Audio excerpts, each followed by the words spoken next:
Donc, comme je l'avais expliqué en introduction, on a toute la partie sur le bas du corps qu'on vient d'évoquer. Il y a également la partie donc abdominaux et toute la partie du tronc. Alors, pour les abdominaux, on peut se tenir à la chaise, essayer de lever les deux jambes en même temps. Si c'est trop difficile, on reste sur une jambe, pas de souci. Voilà. Peut-être alors sans les bras, en allongeant le dos. Très bien. Ça peut être aussi les montées de genoux. Donc là, il va s'agir de bien soutenir le bas du dos.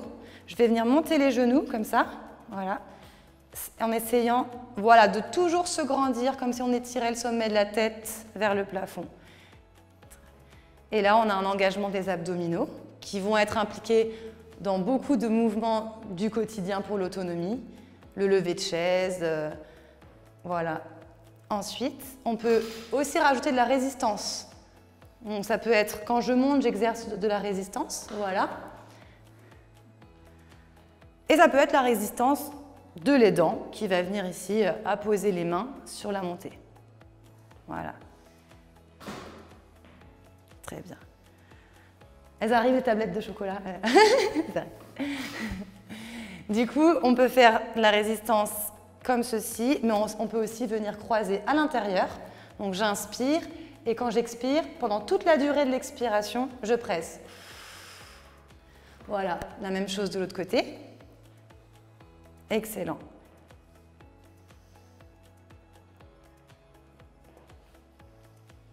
Et enfin, à l'extérieur. Cette fois-ci, je mets la main à l'extérieur. Voilà, ce qui va permettre aussi d'engager la partie inférieure du corps. Ok, parfait.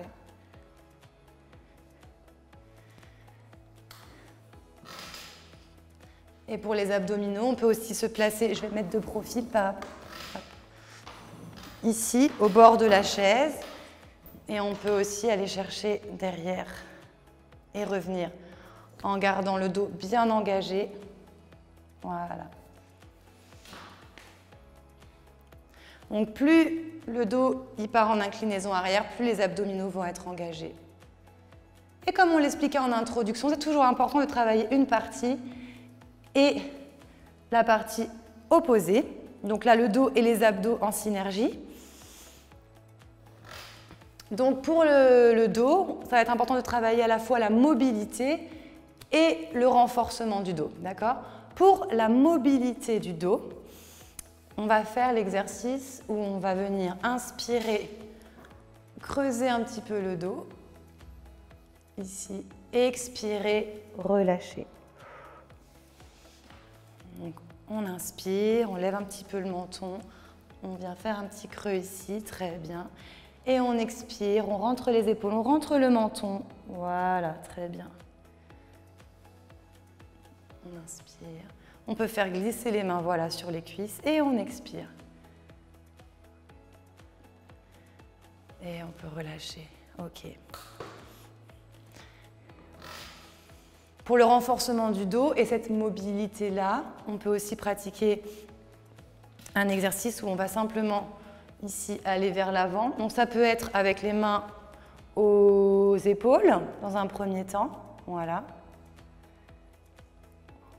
On peut aussi le pratiquer comme si je voulais lasser mes lacets. Je peux venir ici en essayant de descendre le plus bas possible. Voilà, très bien. Donc ce mouvement va être utile puisque c'est la première partie du lever de chaise. Et on peut aussi le mesurer en allant chercher le plus loin possible vers l'avant. Donc l'aidant peut se positionner ici. Et la personne qui est sur sa chaise va essayer d'aller chercher loin, loin, loin devant. Voilà. Très bien. Donc là, on peut aussi combiner les deux. Avoir une première partie où ça va être le dos, les lombaires qui vont être impliqués, ici. Et ensuite, les abdominaux en allant vers l'arrière. Voilà. Et je contrôle. Ok. Alors quand on va vers l'arrière, c'est important de ne pas prendre appui complètement sur la chaise et de ne pas laisser son dos se cambrer vers l'arrière. Voilà, c'est très bien. Voilà. On va poursuivre avec le dos. Donc on peut bouger dans différentes directions. Le tronc, on va pouvoir le bouger d'avant en arrière et on va aussi pouvoir inclure des mouvements d'inclinaison, d'accord? Donc pour les mouvements d'inclinaison, on va bien appuyer les deux fesses dans la chaise, le dos droit, et on va venir comme si je voulais ramasser quelque chose, voilà, d'un côté et de l'autre. Donc, on pourrait très bien pratiquer le même exercice debout, selon l'autonomie de la personne. Au fur et à mesure de ses progrès, on pourrait imaginer le faire debout. On peut imaginer aussi le pratiquer avec de la charge. Donc là, ce qui va être très important, si je positionne la charge dans une main, ça va être très important de mettre du poids dans les deux fesses pour ne pas que, quand je pars avec le poids, la fesse ne se décolle. Il faut au contraire bien ancrer ici, bien garder le grandissement pour ne pas m'affaisser vers le sol. D'accord ? Je perdrai la qualité du travail pour les obliques. Voilà. Donc là, je suis toujours en contrôle, en conscience de mes abdominaux qui travaillent. Super. Et toujours autant d'un côté que de l'autre. On peut également mobiliser le tronc en rotation. Donc là, on peut imaginer se mettre au bord de la chaise et essayer d'aller peut-être toucher le coin. Voilà. Pour travailler sur la mobilité, très bien. On a voilà, bien la tête qui suit le mouvement dans le prolongement, très bien. Ça peut servir quand on conduit ou quand dans la rue quelqu'un nous appelle. Il faut avoir cette mobilité-là pour bien réagir et pour protéger son dos. Donc en mobilité, en renforcement, on va pouvoir par exemple croiser les doigts et aller chercher de droite à gauche. Voilà. Les épaules bien basses, loin des oreilles, les fesses et les ischions, les petits os pointus sous les fesses, bien ancrés dans la chaise. Je pourrais aussi imaginer mettre un petit peu de résistance.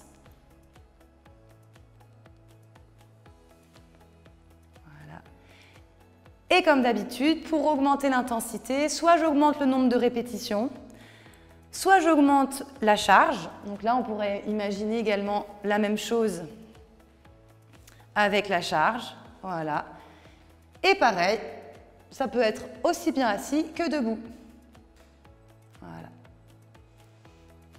Et on expire toujours sur l'effort. On inspire au milieu et on souffle quand on va sur les côtés. Parfait.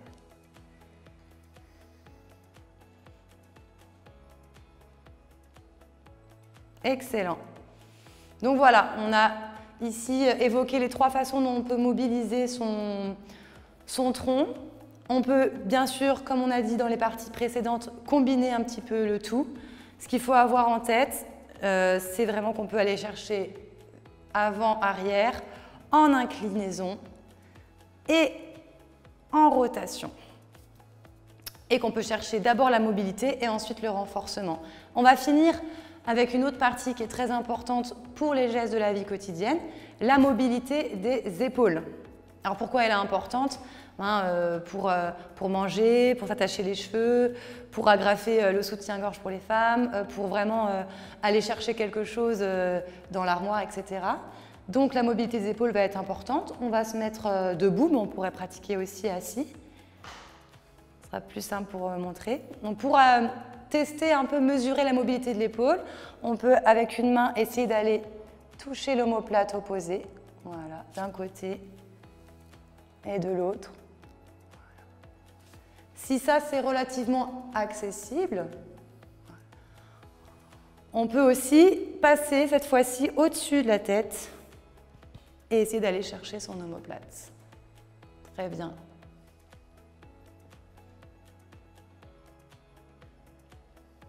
Alors bien sûr, il est important pour tous les exercices de mobilité de pratiquer sans douleur. Si par exemple cet exercice n'est pas accessible, il vaut mieux rester ici ou accompagner avec l'autre main et on s'arrête quand apparition de la douleur. On pourrait aussi croiser avec la main, aller chercher l'omoplate opposée pour augmenter la difficulté. Et parfois, les bras sont trop courts.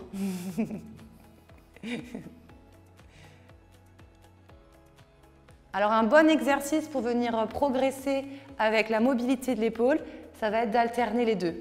Donc, une fois, je viens toucher mon omoplate par en haut, et une fois, avec le dos de ma main, je fais glisser et j'amène ma main le plus haut possible entre mes omoplates. Et là, je peux répéter une dizaine de fois d'affilée.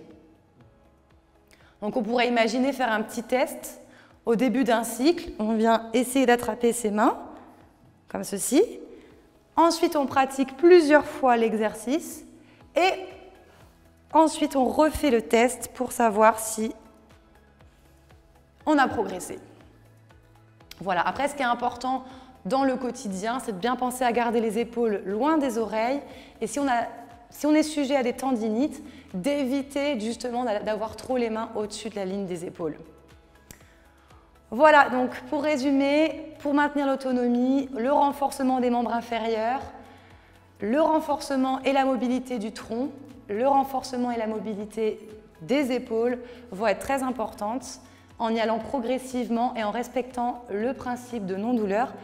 J'espère que ces petits exercices vont vous servir pour maintenir votre autonomie et celle de votre aidé. Et je vous souhaite du coup une bonne réalisation de ces exercices progressivement dans votre quotidien.